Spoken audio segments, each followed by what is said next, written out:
पुराने से पुराना जादू और नस्ल दर नस्ल चलने वाला जादू एक दूसरे के अंदर जादू की वजह से जो इख्तलाफात, लड़ाई और झगड़े पैदा किए गए उसका ख़ात्मा, और उसके अलावा रिश्तेदारों के अंदर जितनी नफ़रतें जादू की वजह से छोड़ी गई हैं या की गई हैं या करवाई गई हैं, उसका मुकम्मल तौर पर ख़ात्मा इतना मुजर्रब और आसान अमल है।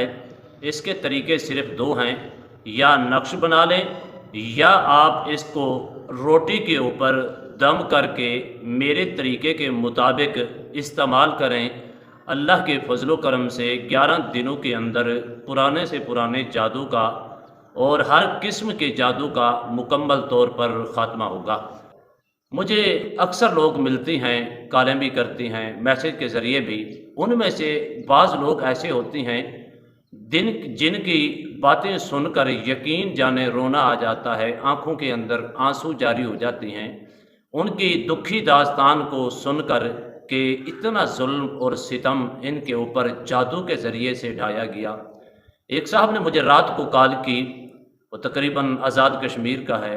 वो यकीन जानिए रोने लगा, रोकर कहने लगा, अलामा साहब तकरीबन 6 से 7 साल हो चुके हैं, मुकम्मल तौर पर हमारी फैमिली जो है और हमारी ज़िंदगी जो है वो मफलूज हो चुकी है। कोई मेहरबानी फरमाएं, इस वक्त सिर्फ़ आपका सहारा लेकर अल्लाह पर भरोसा रख के सिर्फ़ मैं कुछ दिनों से मैं अपने घर से तो बाहर रहता हूँ, कामकाज की तलाश में मजदूरी करता हूँ, लेकिन मैं जब से आपके वज़ाइफ पढ़ रहा हूँ या सुन रहा हूँ तो मुझे बहुत सुकून है।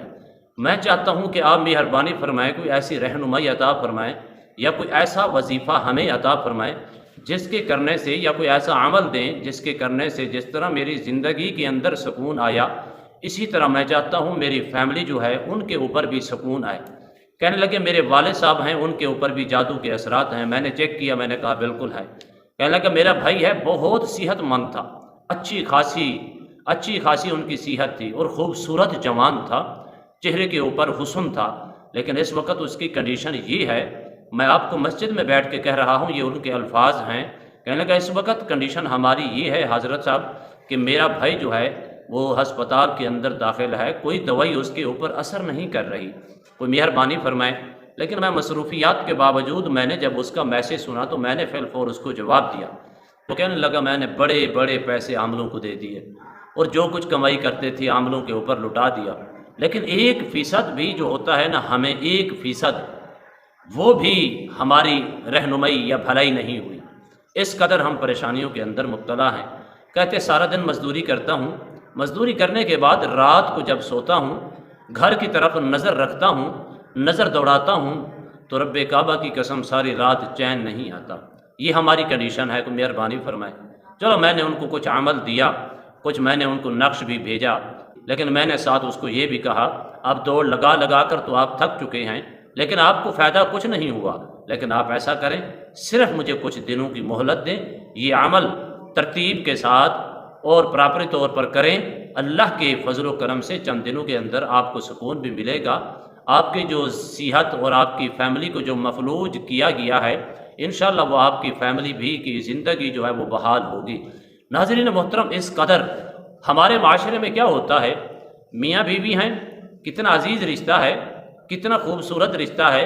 अल्लाह ने इनको इस अज़वाजी ज़िंदगी के अंदर मुनसरफ फरमाया है। शरीयत मुताहरा के मुताबिक ये निकाह हुआ और निकाह के अंदर इन्होंने अच्छे तरीके से अपनी ज़िंदगी गुजारनी शुरू की। अब जब लोग उनको हंसता मुस्कराता देखते हैं, जब उन लोगों की उनकी तरफ नज़र जाती है, ये खुशहाल भी हैं और अच्छा खासा इनका आपस के अंदर प्यार और मोहब्बत भी नज़र आ रहा है, लेकिन उसके बावजूद जब लोग देखते हैं तो उनको माशाल्लाह कहना चाहिए था, लेकिन उन्होंने क्या किया, हसद की बिना के ऊपर उनके पीछे पड़ गए, शरीका की बिना के ऊपर उनके पीछे पड़ गए। इस कदर उनके पीछे पड़े कि उनका हंसना मुस्कराना देख कर उनको अच्छा नहीं लगा, लेकिन उनकी ज़िंदगी के ऊपर जादू के असरात करवा के जादू कर के उनकी ज़िंदगी को मफलूज कर दिया और दोनों मियाँ बीवी के दरमियान जो मोहब्बत थी वो नफ़रत के अंदर तब्दील हो गई। इसी तरह आपने देखा कि आपका कोई अजीज़ है, कोई दोस्त है जिससे आपका अच्छा ताल्लुक़ था, اس اچھے تعلق کی بنا پر آپ اچھے طریقے سے چلتے، اچھی زندگی گزارتے، حسن والی زندگی گزارتے، اچھے طریقے سے چلتے پھرتے، کھاتے پیتے، اٹھتے بیٹھتے، لیکن ہنستے مسکراتے نظر آتے، لیکن شریکہ کی بنا پر جب دیکھا گیا تو انہوں نے کہا یہ تو بات اچھی نہیں، یہ جب مسکراتی ہیں تو مجھے تکلیف ہوتی ہے۔ یہ خوش نصیبی ہے اس شخص کے لیے جس کے چہرے کے اوپر اس پرفتن دور کے اندر مسکراہٹ ہے۔ خدا را محبتیں پیدا کریں، نفرتوں سے باز رہیں، نفرتیں اپنے دلوں سے نکال لیں۔ کوئی اگر مسکرا رہا ہے تو اللہ کا شکر ادا کریں کہ اللہ کا کس قدر اس کے اوپر کرم اور فضل ہے، یہ مسکرا رہا ہے اور اچھے طریقے سے زندگی گزار رہا ہے۔ تو ان کے درمیان، ان دوستی کے درمیان جادو کے ذریعے سے نفرتیں پیدا کی گئی۔ تو ناظرین محترم، اتنا مجرب، آسان، آزمودہ عمل ہے، اس کے طریقے صرف اور صرف دو ہیں۔ اس کے طریقے کیسے ہیں؟ پہلا طریقہ اس کا یہ ہے، اس آیات کریمہ کا، آپ جو ہے کچی پینسل لے لیں۔ اگر کچی پینسل نہیں ہے، اگر آپ کے پاس زعفران ہے تو زعفران لے لیں۔ زعفران لے کر اس کے اندر پانی ڈالیں، پانی ڈال کر جب وہ زعفران اس کے اندر حل ہو جائے، یعنی کہ اس کی رنگت بن جائے، آپ ایک قلم لے لیں، قلم لے کر یا کوئی پینسل کا سکہ لے لیں یا کوئی لکڑی کی چیز خود بنا لیں، پینسل جیسی بنا کر آپ اس کاغذ لیں، کاغذ کا صاف پیس لے کر اس کے اوپر آپ نے یہ آیات کریمہ لکھنی ہے۔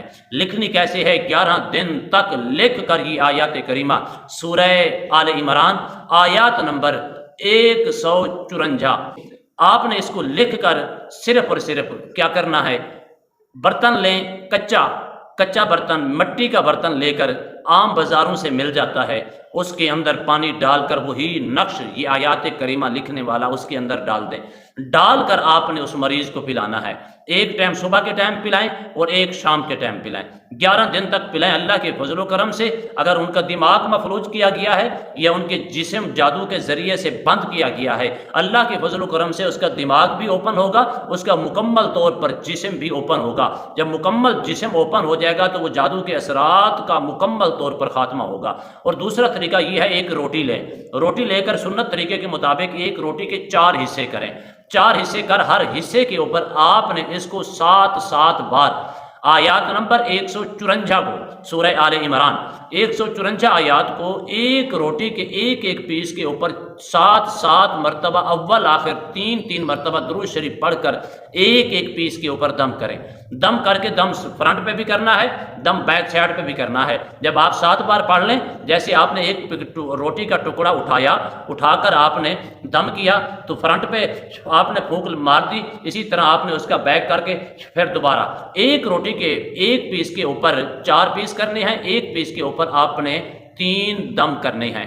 کرنے کے بعد وہی روٹی کا ٹکڑا دن کے اندر 1 مرتبہ اس مریض کو کھلائیں۔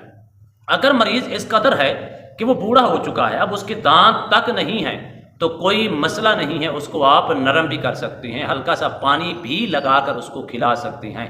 ہلکا سا پانی لگانے سے روٹی اگر خشک ہو چکی ہے، کیونکہ اس کے 4 پیس کرنے ہیں، صبح کے ٹائم 1 پیس تازہ تھا کھلا دیا، وہی دم شدہ دم تو 1 بار کرنا ہے، کرنے کے بعد دوبارہ آپ دوپہر کو کھلائیں گے، جب دوپہر کو کھلائیں گے شاید وہ سخت ہو جائے گی۔ اگر وہ بزرگ ہیں تو ان کے لیے یہی ہے کہ تھوڑا سا صاف ستھرا پانی کے اندر اس کو تھوڑا بھگو دیں۔ یہ بھی سنت مبارکہ ہے، حضور کی سنت مبارکہ ہے، تمام انبیاء کرام علیہم السلام کی سنت مبارکہ ہے کہ روٹی اگر خشک ہو چکی ہے، تھوڑا سا ہلکا ان کو پانی لگائیں، وہ تازہ ہو جائے گی، پانی کی وجہ سے وہ تازہ ہو جائے گی، آپ کھا سکتی ہیں۔ نبی بھی کھاتے رہے اسی طریقے سے۔